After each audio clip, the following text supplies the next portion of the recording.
There's something about a railroad and something about railroading that's different from any other calling beneath the sun. Something inside a man in the way he thinks about his job and the pride he feels in his own performance. It rides the motor car across a stretch of open track with a band of men on their way to work. It stands beside them in the silent desert where the only sound is the sound of their tools and their voices. It walks with the man who works alone, marches with thousands who work together. For these are railroad people, a breed of their own, the men and women who run the railroad, working with paper, with forges, lathes, and presses, truing the wheels, tending the signals, throwing the switches, handing out supplies, helping with the baggage, serving the food, selling the tickets, building a fence, a bridge, a roadbed, using a shovel, a crane, a transit, a typewriter, making up the trains, running the trains, maintaining the trains. This is my railroad, 100,000 men and women working together to serve one purpose, to keep a railroad running.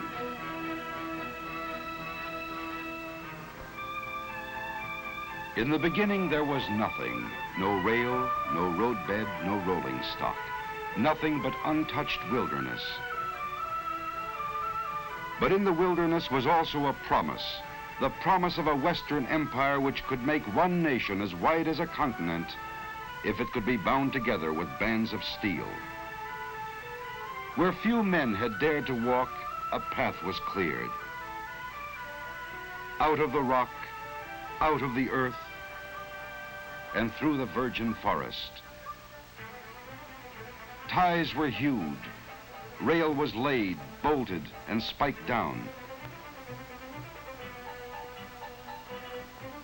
When the last spike was driven, our first trains moved across the continent. Up and over 7,000 feet of mountain barrier, locked in winter's clutches, and into the heart of the Western Empire. A nation now was joined together, a nation scarcely born, yet reaching for its destiny. As the West and Southwest grew, so did the railroad.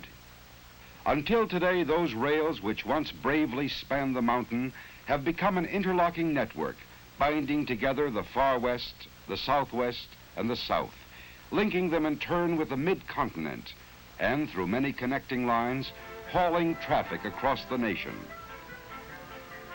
Hauling the products of the forest, lumber from the Siskiyous, the Cascades, the Sierra, from New Mexico, Texas, and Louisiana. Hauling the products dug from the earth, the metals, the chemicals, the oil. Hauling the products of the soil, fruits and vegetables from the garden spot of the nation, transported to distant cities as if distance were non-existent. Hauling the products of the factory, fashioned into the shape of things our people need. Hauling the people of a free nation, a people free to move and travel at their will without answering to any man. This is my railroad, a service performed by 100,000 men and women who share a common pride, knowing how to run a railroad.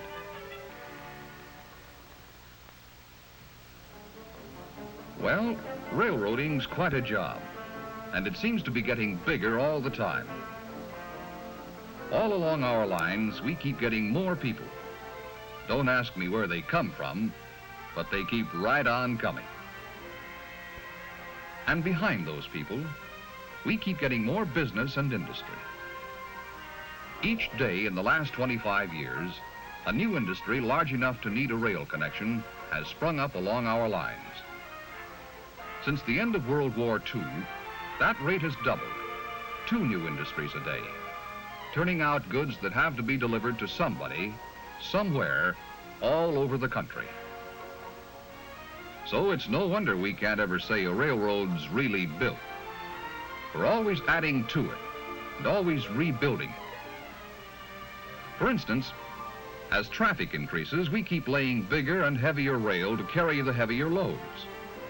Replacing rail isn't a complicated job till you remember you can't hold up traffic. Our boys work it out, though. The fellows down the line pass the word along when a train's coming.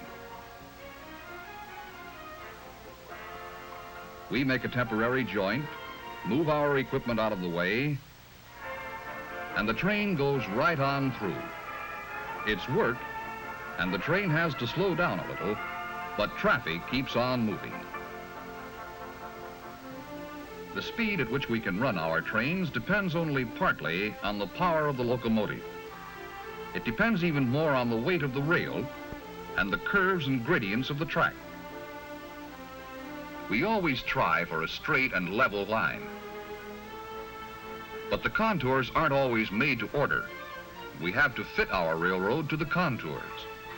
So when we have to build a curve, we try to make it as gentle as we can. On one stretch of track, the Tehachapi Loop, it wasn't quite so easy. We had to swing our curve all the way around, so one end of the train actually passes over the other. We have to carry passengers and freight even when there's a mountain where we want a canyon, or a canyon where we want a mountain. So we move the earth around, that's all. Cut it away from one place and fill it in another. Cut and fill. That's the basic pattern. Where a cut would be too deep, we drive a tunnel through. Where a fill would be too great, we build a trestle or viaduct to carry our trains on stilts. In order to cut across the Great Salt Lake, we had to build a trestle 12 miles long. We put a roadbed right across the water. And we engineer our bridges. Sometimes we build a small one. Sometimes we build a high one, like the Pecos River Bridge in Texas. There are more than 10,000 bridges, viaducts, and trestles on our lines. It's a lot of work to build a railroad. And the work is never done. What you build, you have to maintain. Maintaining a railroad takes a lot of material. Our supply trains are always on the move, carrying that material to every point in the system. It takes a lot of equipment, and some of it very technical, like the rail detector car, which can see right inside the steel rails, looking for flaws no human eye could ever see. But mostly, maintaining a railroad takes a lot of men, and those men have to know their jobs. When the weather's fine and the sun is out, it isn't too difficult. But when the weather changes, the job gets a little more complicated.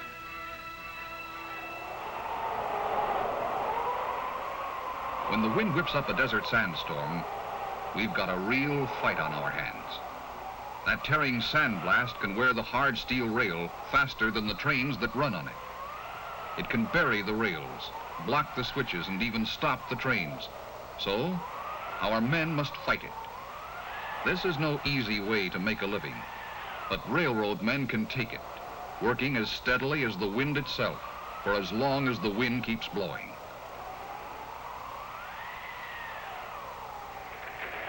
Like I say, it's quite a lot of work to run a railroad.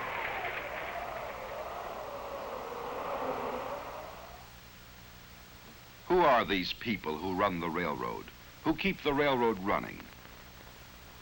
We're a plain and friendly people living in the cities, towns, and rural districts of 8 states, living among our friends and neighbors, whose patronage of the railroad gives us the work by which we earn our living. We in turn contribute to the communities in which we live. We pay our taxes, take an active part in community life, and buy from merchants up and down the streets of 1,000 towns. We're members of clubs, women's clubs and service clubs, and members of sports clubs too, both as players and as spectators. We all have fun, don't we, Bub? Yes, we're a plain and friendly people, we who run the railroad. We who run the railroad in sun and storm, in summer and in winter, in order to carry the people and the products of a nation, so that one man may exchange his goods with other men, and they in turn with him, in the working pattern of a free economy.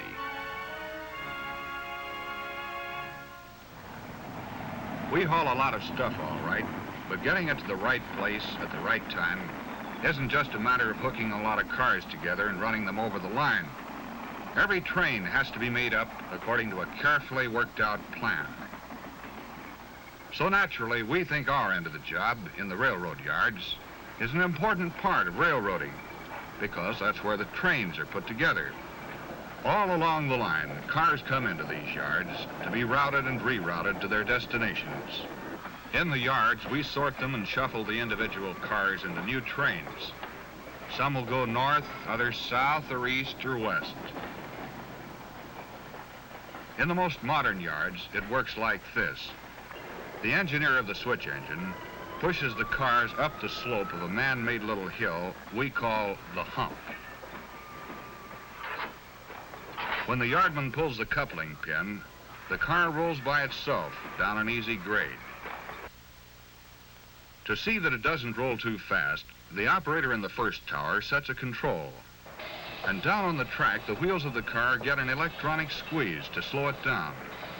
It's still a little too fast, so another control is set, and a second set of squeezers brings it down to proper speed.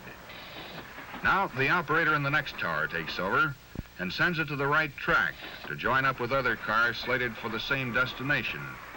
It has to be handled just right. Maybe there's furniture in that car, or maybe a load of dishes. If it rolls down the hump too fast, it'll hit like a head-on collision. It's got to come in real easy, right to the coupler like a cushion.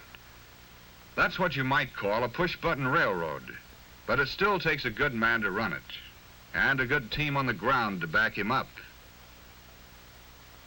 Where one man's job ends, another man's takes over. As the newly made-up trains pull along the throat track to the departure yard, a yard clerk calls in the number of each car to the yard office.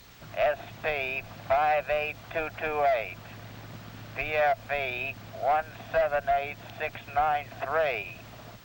For every train we make up in the yard, we make up a train on paper, too. By keeping a record of their movements, we know where any shipment is anywhere along our lines at any time. On automatic machines, we cut a card for every car in every train. The cards are routed through other machines that automatically cut teletype tapes and dispatch a copy of each card to as many as 60 different offices which may be interested in the train. Later, at junction points across the continent, the progress of each car will again be teletyped ahead. With the aid of automatic equipment and electronics, railroading today has become a science. Yet all that these mechanical marvels can really accomplish is to help good men do their jobs better. The engineer in the cab can pick up his phone and, thanks to shortwave radio, talk with the conductor in the caboose a mile away as easily as if they were sitting side by side. The conductor works from wheel reports, which, once made up by hand, are now made up by machine, but no machine yet devised has been able to cut off a car at its destination or switch it to the proper track. No machine yet devised has ever taken the place of the brakeman's eyes as he keeps his watch over the rolling wheels of the rolling freight. And no machine ever devised has taken the place of the engineer's skill as he pilots his train along the track. The machines help, but it still takes men to do the jobs.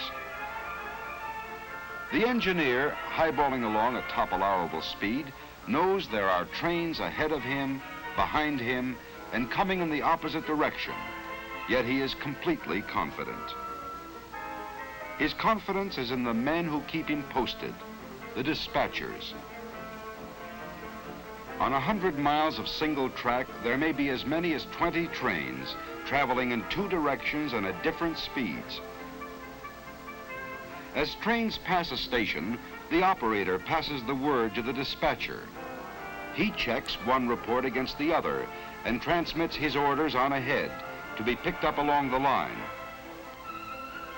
The engineer or fireman in the engine cab picks up the orders from the top arm of the train order post, and a mile behind, a trainman latches on to a duplicate from the lower arm.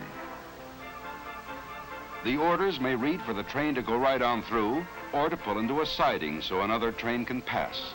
It's teamwork all the way, good coordination and timing. And the automatic block signal system provides a safe double check. On the busier sections of single track line, dispatchers can speed up the traffic flow with the aid of an electronic system called Centralized Traffic Control, or CTC. CTC is the dream of almost every boy and man, a railroad at your fingertips, 100 miles of track before your eyes. Out on the line, 2 freight trains push on toward each other on the same track. To the dispatcher miles away, they are lights on his CTC board, lights moving toward a siding. Then a flick of a remote control switch,